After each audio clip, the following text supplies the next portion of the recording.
So for many years too, I was fascinated by that picture and it's really nice to, I don't know if any member of the audience have also come across that picture.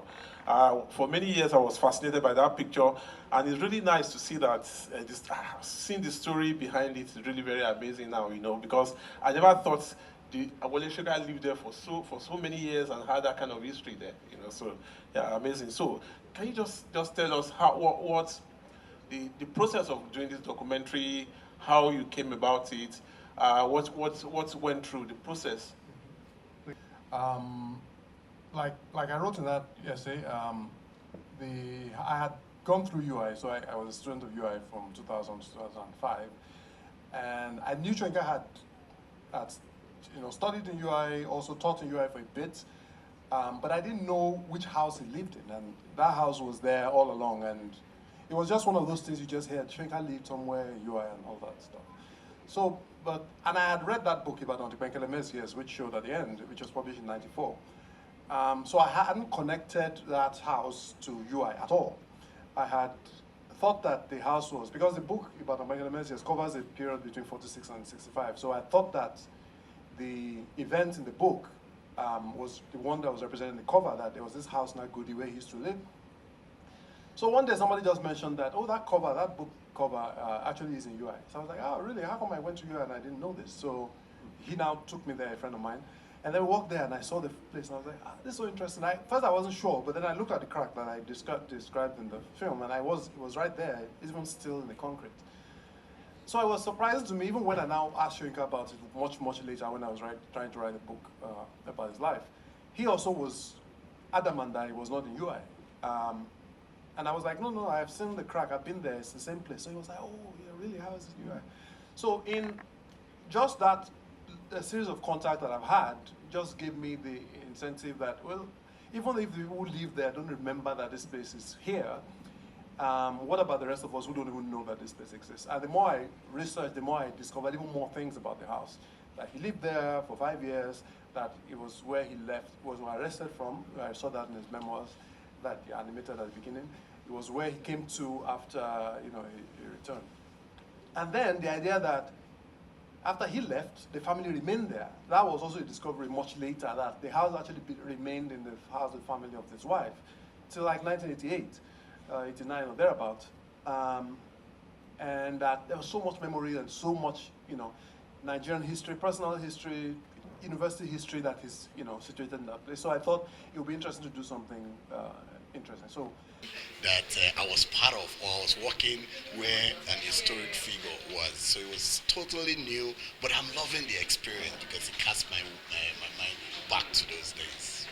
As an alumni of UI, is there anything you'd like to be done to make it more prominent in the university or to community relation? Yeah, there's a lot that needs to be done. A lot of people were in my shoes that didn't know but went through that great institution. So a lot of awareness should be done. Despite I am biased for things, presentation and culture like that, it's still never throughout my 6-year study in the university that we had somebody like this in that institution. And he played a very important role in existing, of creating an entire department. So what should be done is for them to have more enlightenment. I think they've started something already, which is very good, screening for people to start seeing it. And as a culture way back then, I noticed there were a lot of film festivals and activities surrounding things of like that, of good heritage like that. So they need to intensify that kind of effort and awareness, basically, not just limited to the department, because I think that's where the problem was. Because I was in engineering, I never heard of something like that. So they should have a cross functions department where activities brings everybody together, and then this enlightenment and education can really penetrate. Surely it's worth it. That house is worth being a monument. I mean, an everlasting monument. How many? I mean, this is like the first African to win a Nobel laureate. It's not something to even have a conversation and discussion with. And I mean, this documentary is actually worth a longer series. Like a lot of people gave feedback in the question and answer, because yes, it is something everybody will want to see. Even people that are not necessarily interested in the arts and literature, there is nobody that has not heard about Wole Soyinka and stuff like that. And this is an aspect of him that nobody has really, really, really seen to the letter. I think it's something that should go bigger and go wider. That's my take. This is a very wonderful movie, very fantastic. Kola happened to be my brother, not from the same father or mother. He's doing a wonderful job, even in England. So I'm not surprised. He's a producer, wonderfully made. I see Professor Wole Soyinka in another outfit, actually, in another picture. There are so many sides to the man. So the picture, the film actually portray Soyinka other side that is never known to some people.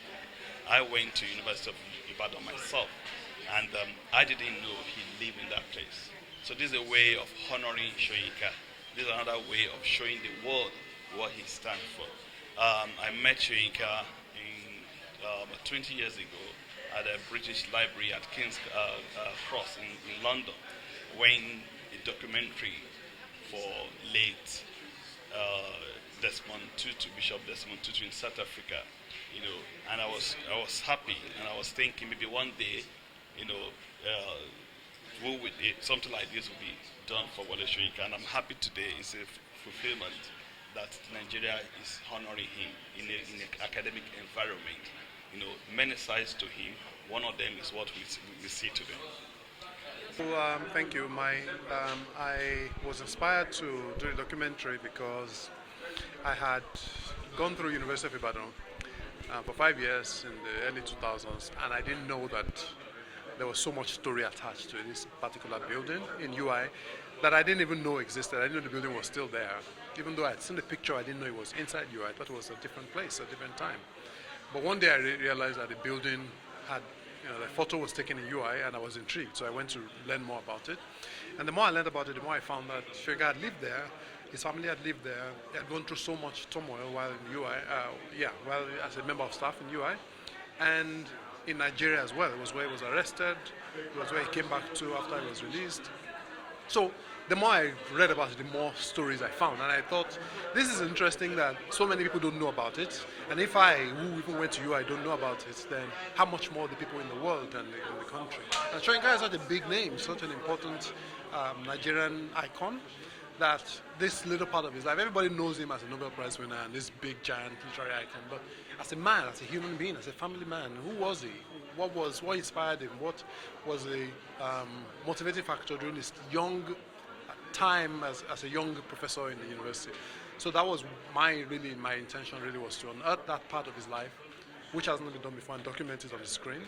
And thankfully I found the Open Society and Sterling Bank, who decided to fund the project, and here we are. The plan for the distribution of the film, one of the things I want to do for this July, because my initial plan for doing the movie and making it ready before now is to make sure that it's available during Soyinka's 90th birthday celebration, was my plan all along. So I'm happy that that has come to pass. So during this July, my plan is to make people see it in as many locations as possible. Where this is the second one in Lagos. First one was at the Unilag earlier today.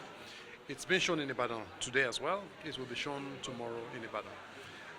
And on Sunday it will be shown at Moson Center. We hope to find more places like that in Lagos and in Ibadan, all around the country, just to make more people see as many people as possible. And much later, we also want to be able to get it on streaming platforms and places where all around the world people can have access to a movie and see and enjoy, participate in the experience of learning about this little building and its impact on Nigerian history.